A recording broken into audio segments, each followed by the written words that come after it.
আপনাকে পাওয়া আমি একটু দর্শক বলে রাখতে চাই, তিনি assistant professor university of North ক্যারোলাইনায়।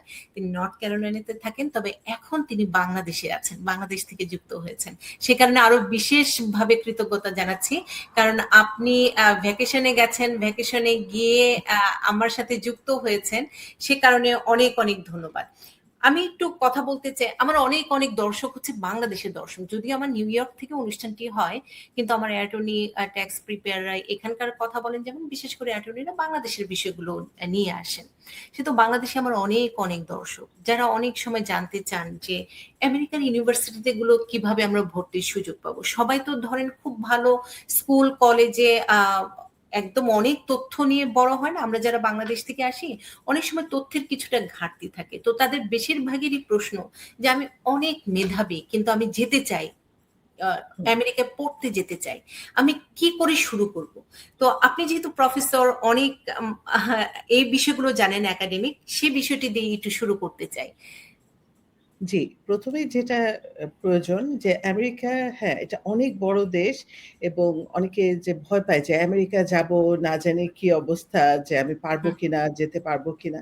এখানে ছোট বড় অনেক বিশ্ববিদ্যালয় আছে। প্রথম যেটা, যে যদি মনে করে সে আমেরিকায় আসতে চায়, অবশ্যই আসতে পারবে।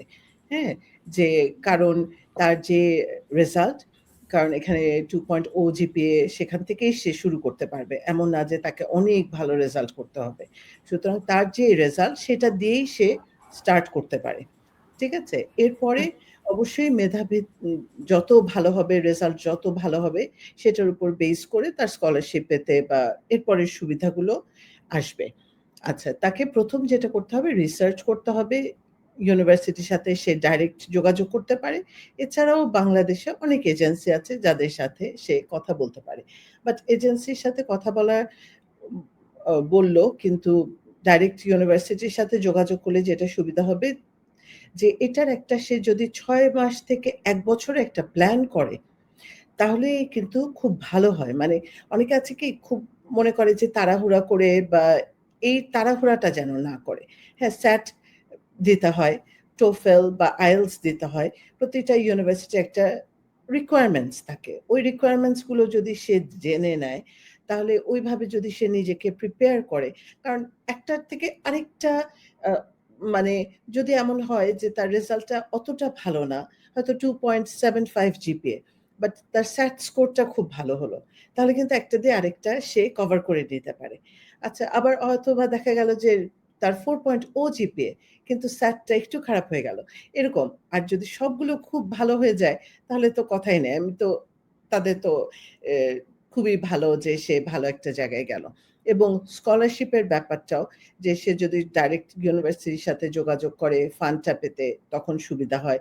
এখানে বিভিন্ন ক্যাটেগরির ফান্ডের ব্যাপার আছে।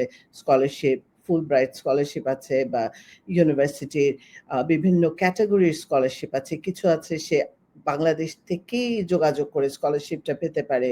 কিছু আছে যে এখানে আসার পরে সে টিচিং অ্যাসিস্ট্যান্টশিপ নিতে পারে। অন ক্যাম্পাস কিছু জব আছে, সেগুলো সে নিতে পারে। তো এটাই আমার মতে, যে 6 মান্থস থেকে 1 ইয়ারের একটা আম তার প্রিপারেশন থাকতে হবে, প্রপার রিসার্চ করতে হবে, এবং এট লিস্ট ১৫ টা ইউনিভার্সিটি সে যদি ক্যাটেগরাইজ করে তার মেধা অনুযায়ী, যে এই ৫ টা ইউনিভার্সিটি একটু ভালো, আমার হতেও পারে, নাও হতে পারে। এই ৫ টা মোটামুটি যে আমার লেভেলের, আর ৫ টা হচ্ছে সিওর শট, মোটামুটি হবেই।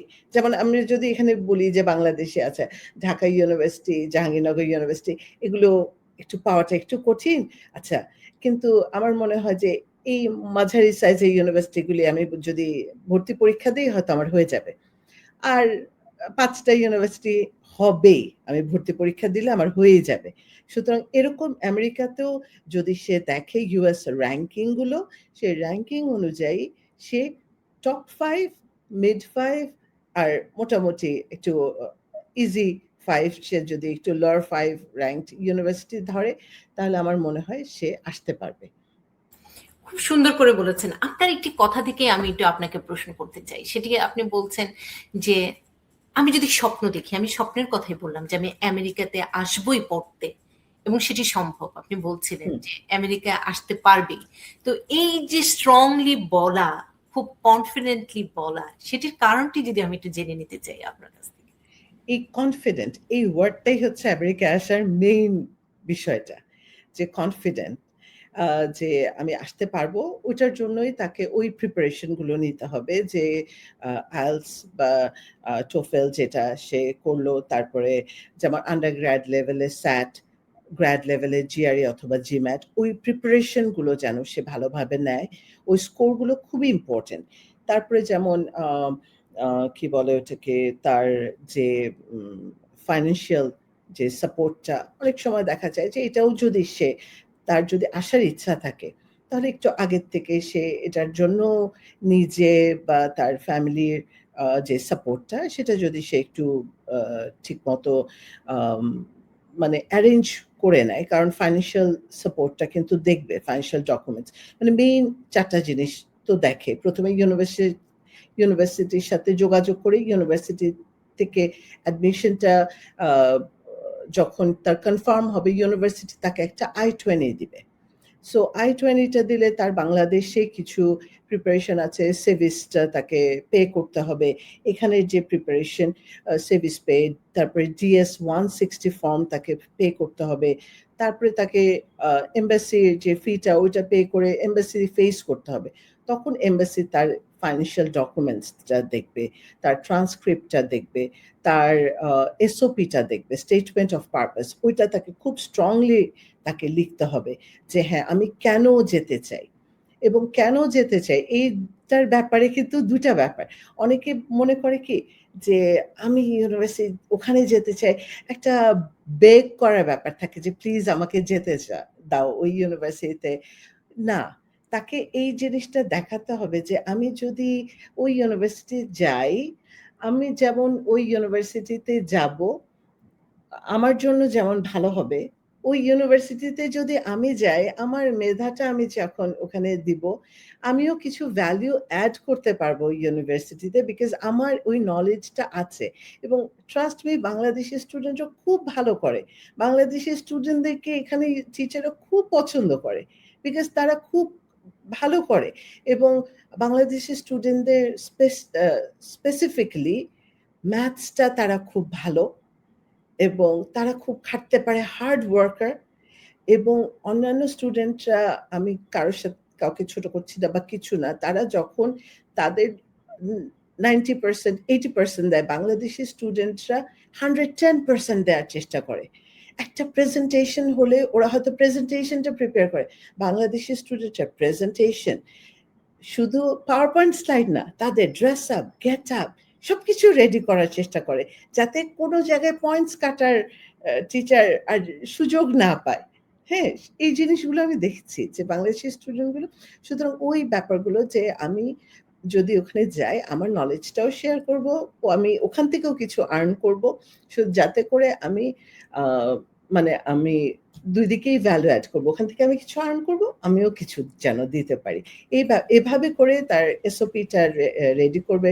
তার এট লিস্ট 2 থেকে 3 রেফারেন্স লেটার তার লাগবে। ওগুলো সে এরেঞ্জ করে ফেলবে। এই সবকিছু করে কনফিডেন্টলি ভিসা ফেস করে সে ভিসা যদি ইনশাআল্লাহ পেয়ে যায়, আমেরিকা চলে যাবে। সেটি এটি ওই যে আপনি বলছিলেন আত্মবিশ্বাস সাথে স্বপ্ন, সেটি দুটোরই বাস্তবায়ন। এবং আপনার সাথে আমি মানে পুরোপুরি একটি বিষয়ে একমত। আমিও দেখেছি যে বাচ্চাগুলো এখানকার, যারা আমরা ইমিগ্রেন্ট হয়ে এসেছি, যাদের বাচ্চাগুলো একটু বাংলাদেশে পড়াশোনা করে এসেছে, হয়তো ক্লাস 5 অথবা 6 গ্রেডে এখানে এসে ভর্তি হয়েছে, সেই বাচ্চার যারা এখানে জন্ম নিয়েছে এদের পড়াশোনার স্টাইল ডিফারেন্ট। কারণ যে বাচ্চাটি একটু বড় হয়ে এসেছে ও এত হার্ড ওয়ার্ক করতে চায় এবং ওরা এত ভালো করে, আর এখানের বাচ্চারাও হার্ড ওয়ার্ক করে, কিন্তু ওরা ভাবে ইটস ওকে, এটুকুতে দিয়ে হয়ে যাচ্ছে। মানে এক্সট্রা করার যে মন মানসিকতা, বাংলাদেশে যে একটি কম্পিটিশন আমরা সবসময় ফিল করে আসছি, সেই জায়গাটি আমার মনে হয় বাংলাদেশের স্টুডেন্টদের এগিয়ে নিয়ে যাওয়ার অন্যতম আরেকটি কারণ, বড় কারণ, যে না আমাকে ভালো করতেই হবে।